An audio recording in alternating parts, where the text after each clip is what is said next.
Billy Reeves here, Kscope 176, I trust you're well. Now, I would postulate that one of the most important and influential groups to the Kscope family of musicians is Oceansize. One of our acts, I Am the Morning, even named themselves after an Oceansize track. So it seems appropriate that the classic Oceansize album Frames gets reissued by us as a monumental gatefold 3 LP experience, 8-page pullout, 2 bonus tracks, unseen photographs, essay by Remfry Deadman. It's out on the 13th of December, and we'll have a chat with Mr. Mike Vennart himself coming up. Before that,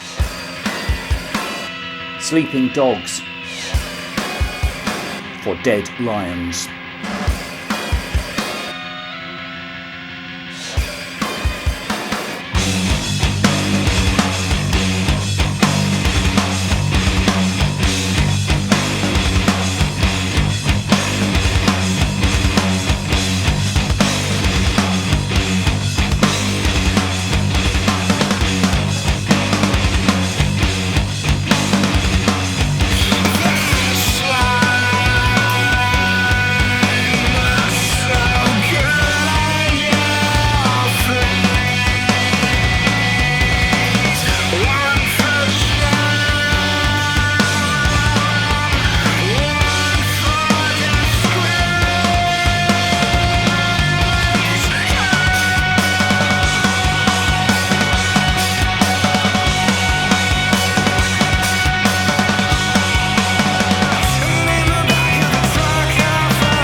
Kscope edition of Frames on glorious vinyl, the rich production of Chris Sheldon can breathe within and without its dynamic range. I spoke to Mike Vennart recently, the creative force behind Oceansize, very successful musician since with the likes of Biffy Clyro. And of course, as this was 2007, he was a much younger man when Oceansize were in their pomp.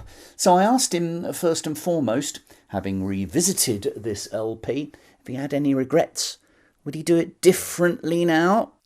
I don't think I'd change anything about how I operated. When we started, I was very, very bolshy and very bossy because I thought I knew better than everybody else, you know.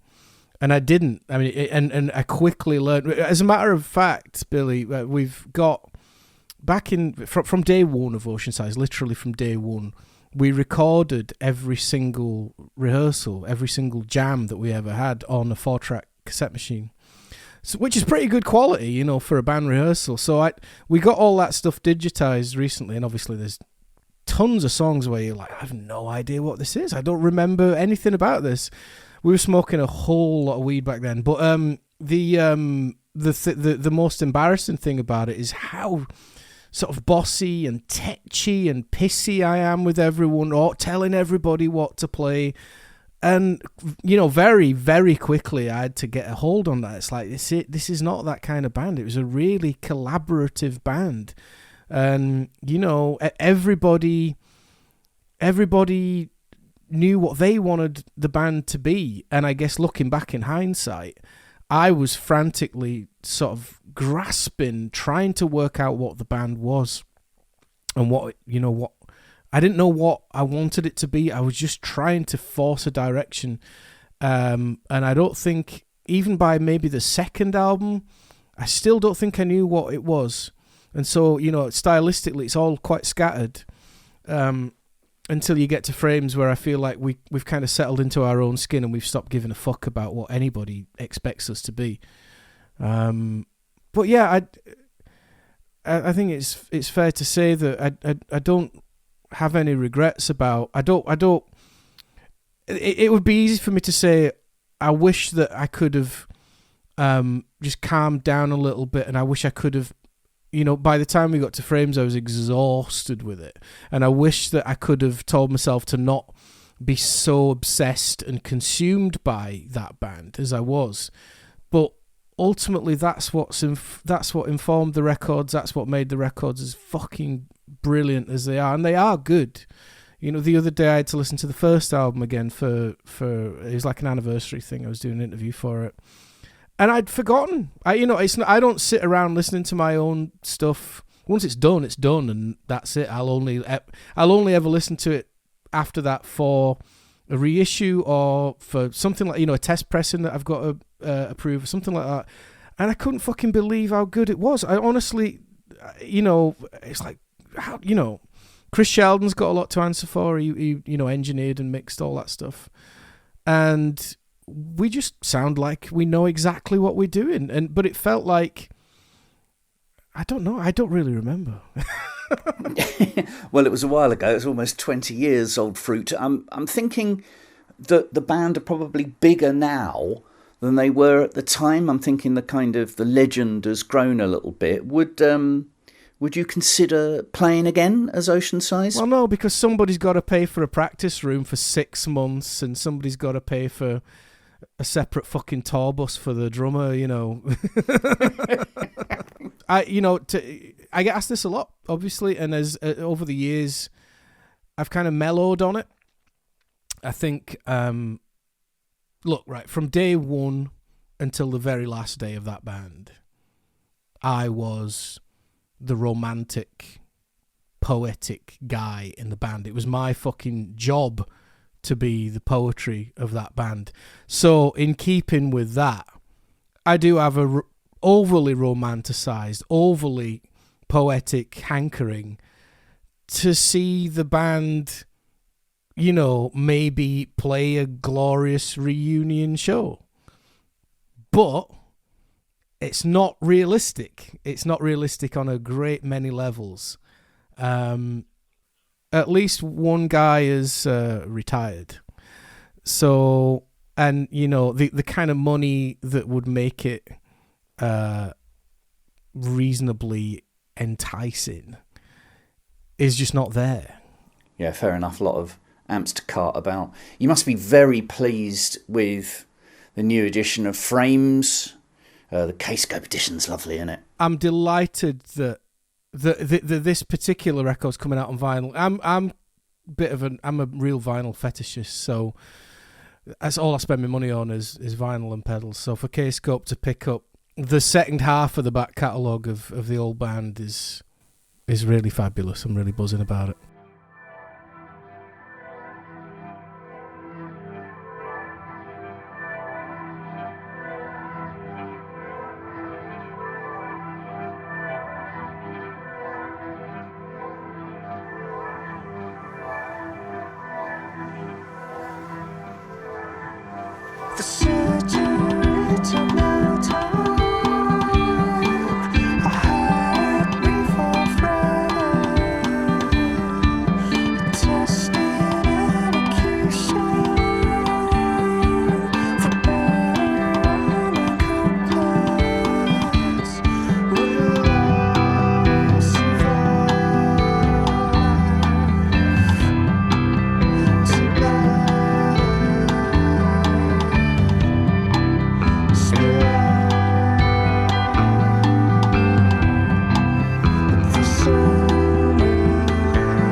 Oceansize Legal Teens taken from Home and Minor, the orange 12-inch EP stroke mini album, depending on your point of view, that Kscope put out for Record Store Day 2024. My huge thanks to Mike Vennart.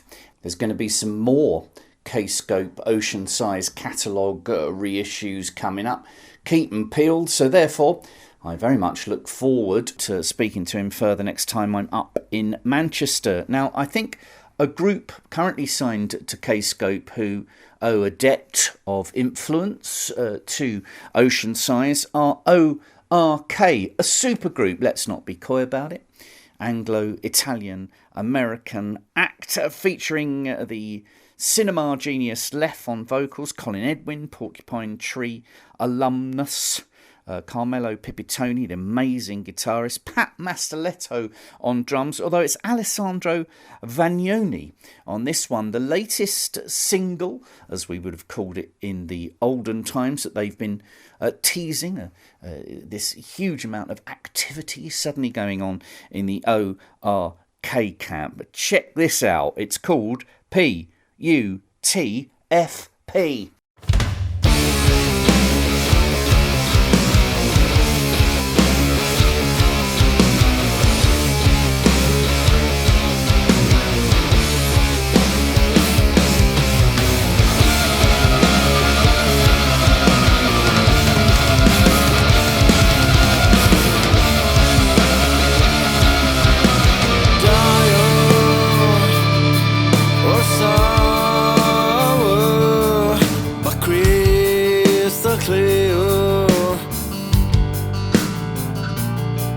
It's true, all you say, the story of my life, I feel I'm out of line, I've broken fields, but I don't mind.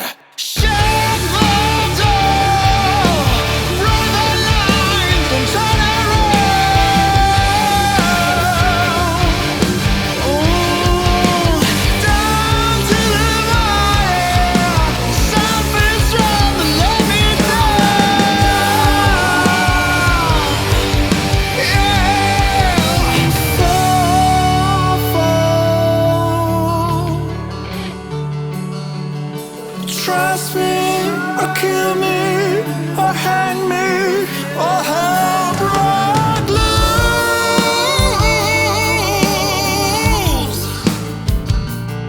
Tell the thieves and the betrayals for me to say it all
something wrong, one more lie, don't let me down.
down.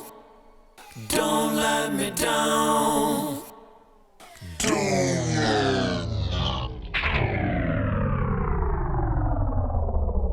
PUTFP by O.R.K. Check the video for that. Left's been experimenting with making pop videos for this series of releases with his cinematic experience. They're really good. Check them out. They're up to something. We'll find out in due course what it is O.R.K. are currently up to. Now, the Pineapple Thief are very much up to a huge North American tour presently, right in the middle of it. Goes through until December the 11th. Then in the spring, from March the 16th to April the 12th, they embark on a huge European tour. 26th of April, they're in Chile, all in support of their most recent album, It Leads to This. And there's a sibling album as well, short album, stroke EP, depending on your point of view, called Last to Run. So from that, this is, appropriately as they're in America, Election Day.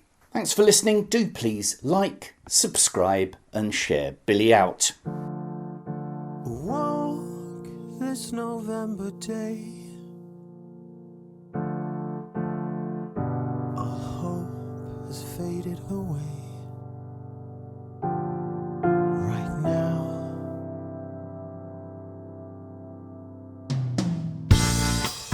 oh, this day slips away, leaving me and you cast away. Oh, can't you see you're not